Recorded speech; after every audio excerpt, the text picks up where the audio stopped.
Hey everyone, how you doing today? My name's Kirsty, aka Beth Bookish, and I am the idiot that accidentally filmed the intro to this video in slow-mo. So here we are with another intro, and welcome to a little tour of the little free libraries in and around Adelaide.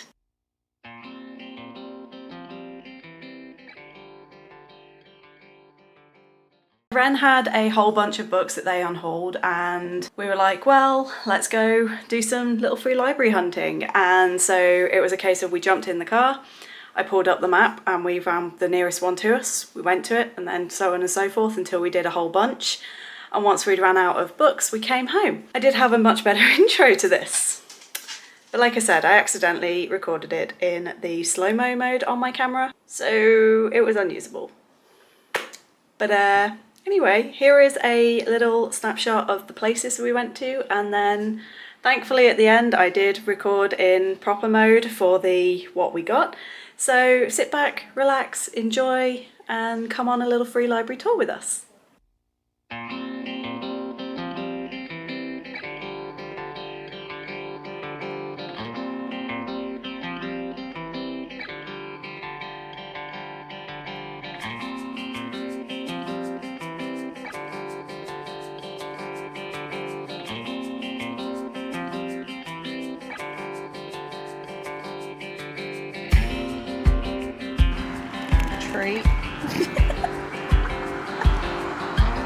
Oh, those trees are sharp.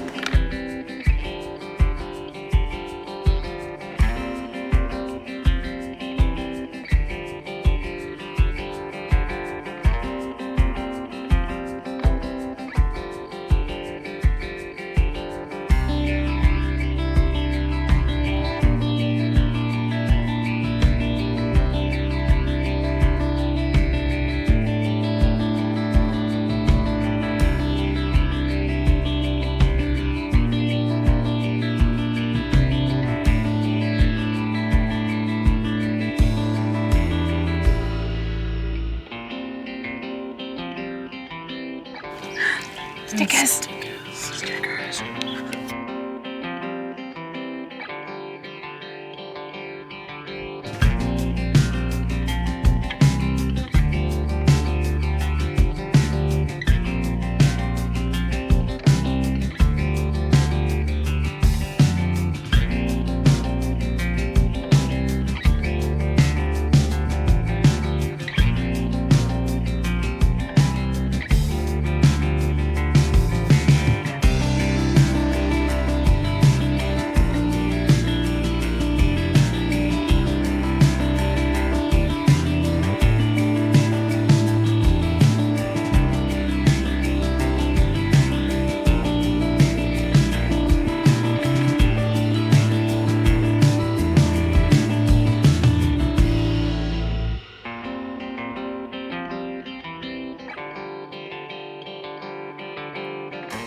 Hiya, just coming in for the library. Oh, sure. Help yourself. Thank you. Oh my god, that's so cute.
this one looks pretty good. Oh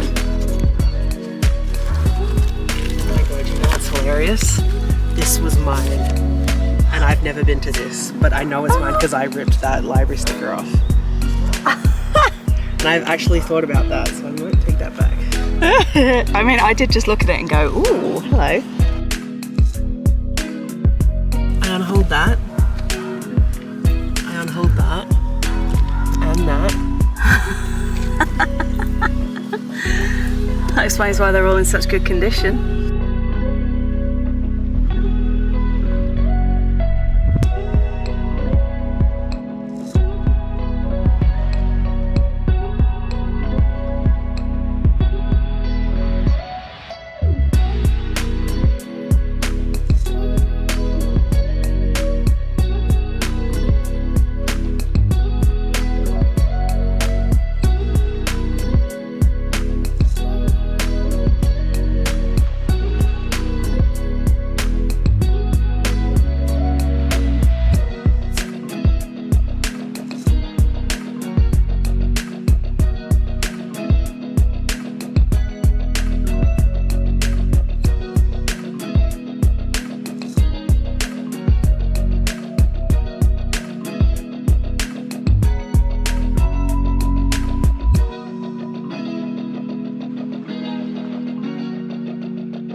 Hi, so it is a couple of days after our trip around the city to find little free libraries. I have just woken up, so I'm really like, ugh.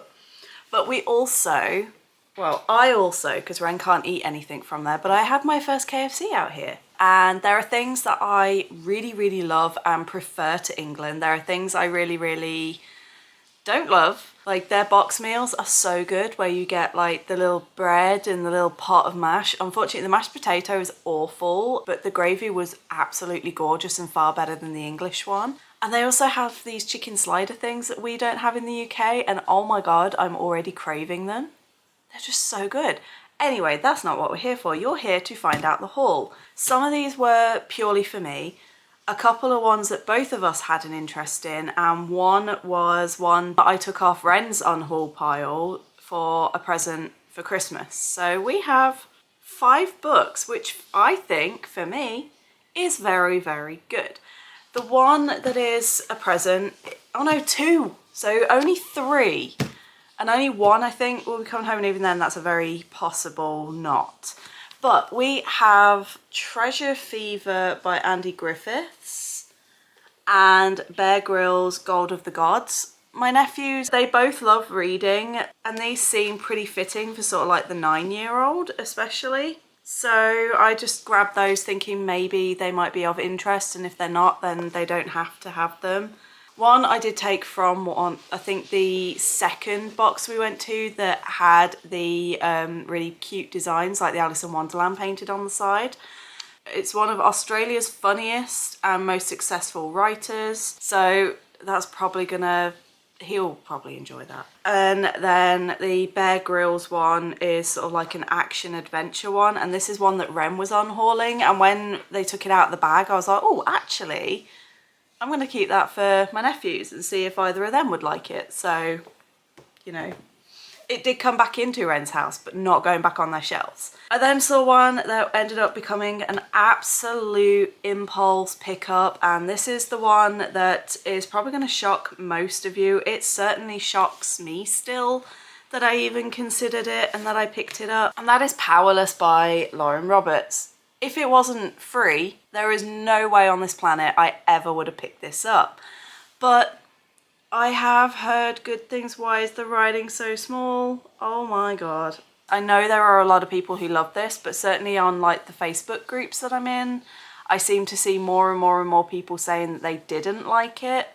So I'm at least going to give the first chapter a try, and if I enjoy it, then it probably will come home with me. Otherwise, I will just take it to another As Ren said, any of the books that I've hauled while I've been in Australia, I will, if there's any that I change my mind and they don't want, we'll just do there's a library literally like a 5-minute walk down the road, so I will just run down and drop those off. So, you know, I will try it. I want to be a romantasy girly, I just really struggle because either the romance takes precedence so the fantasy is crap, or the fantasy takes precedence and the romance is crap. Or I find that generally they tend to be too geared towards let's get them having sex as quickly as possible and as much as possible, and it takes away from both. So yeah, like that's why I've struggled to find good romantasy series, but you know, maybe I'll like this one, maybe I won't, I don't know.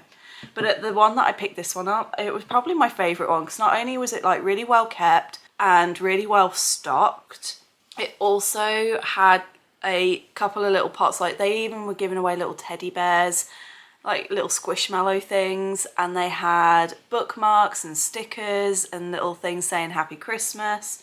So obviously I didn't want to take the mick, but I did pick up this sticker that says, "We lose ourselves in books, we find ourselves there too." And I just thought that was so profound and beautiful. So, and it kind of matches like the colour schemes that I do on my spread. So I kept that one. We both picked up this one, which is like a little bookshelf that you colour in. So I'm starting to think, I'm thinking I might do a gift challenge next year. So any books I read that were gifted to me or picked up for free or from like a little free library, I might fill that in. So at the end of the year, I can like, or when it's full, I can see all of the books that people have gifted or that I've been gifted in one way or another, and I think that would be really sweet. That's something I'm thinking of doing. And then I just saw this absolutely beautiful Japanese geisha and I was like, I want her, she's so pretty, I love this, it's gorgeous. And it says Kyomaiko represents, I got it wrong, it was not a geisha, it's a maiko, who are geisha in training, represents the beautiful Kyoto and leads the traditional Japanese life, the beautiful hairstyle, clothing, impressive performance, and so on. They remind you of elegant Japan in old times. And I also like the patterning on the back of it. I think that's really cute. So yeah, I picked that up. And then we kind of had a few duds. None of the books were really grabbing our attention, so we were just dropping stuff off. And then I think it was our final one. Again, it was one of my favourites because it was really well kept. It had it was the biggest one of all of them as well. And it looks like it's one that a lot of people are drawn to, probably because it did stand out. Like, it was more sort of aesthetic, because even I said it, we knew it was the last one.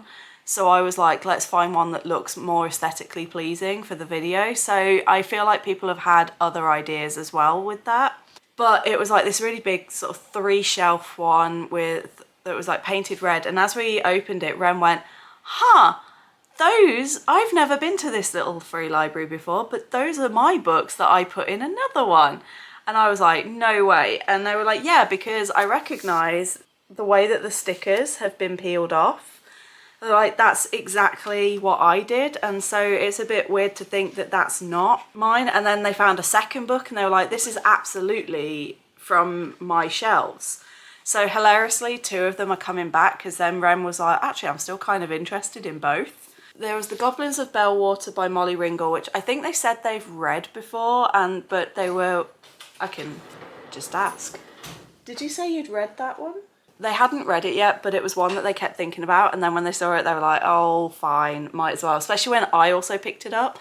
I'm not gonna lie, I kind of picked it up because the word goblin and also the cover, like, hello. I'm pretty sure this is either a middle grade or a YA. I don't think it's an adult, but it's inspired by Christina Rossetti's eerie sensual poem Goblin Market. I have never heard of this. I don't know what it is. 4 neighbours encounter sinister enchantments and a magical path to love in a small modern day Puget Sound town where a fey realm hides in the woods and waters. So it is a fey book. Skye falls victim to a goblin curse, and it's, I think, her sisters try to help out. Just sounds interesting. So this one came back. And then another one that I saw as the cover and I went, ooh, hello, was Monstrous Heart by Claire McKenna.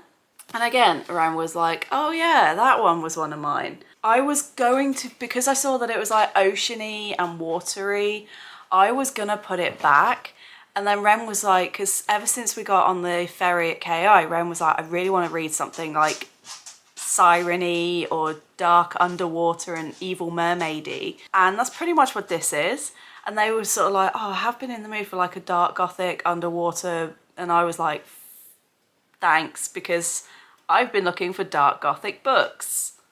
Mermaids and sirens and things are not one of my buzzwords, but I did add them to my buzzword bingo challenge for 2025. So it looks like I'm gonna probably try and read this. But the way my reading's been going since I got to Australia, I highly doubt it, but I can at least try and think about reading it. Ardent Beacon arrives with a job to do. Tasked with using the magic in her blood to keep the lighthouse burning, she needs to prove herself worthy of her family name and her ancestors' profession. But the coastline she must keep alight, battered by a sea teeming with colossal ancient beasts, is far from the cultured urban world she knows. More than anyone, the townsfolk whisper about Arden's neighbour, Jenny Reven, the hunter of leviathans. They say he murdered his wife. They say he is as much a monster as his prey. But amidst her homesickness and determination, Arden cannot get the shadowy stranger out of her head. A plot swirls around the lighthouse keeper, the hunter, and the authorities. Arden must make sense of dark waters before they wash her away. But it's like, where it says, a sensational fantasy debut, a gothic tale of intrigue on high sea, and a love story for the ages. Like, half of that is not intriguing to me. The other half is so intriguing that it overrides the not intrigued half. So I guess we're going to give this a go. So I think I did very, very well. There were a few others that I was considering, but instead I took photos of them as like a little, when I get home, I'll look those up. But these were the only ones that I was like, I would like to try and get these home if I can. Let me know in the comments, do you have any little free libraries near where you are? And if so, have you had any good hauls from them lately? And if you haven't had any good hauls, then what is your favourite thing that you've ever hauled from a little free library? And in the meantime, I hope you're all good. I hope you're staying safe. Don't forget to check out my Patreon that will be reinvigorated back to life in January. And I will see you on the next video. Bye.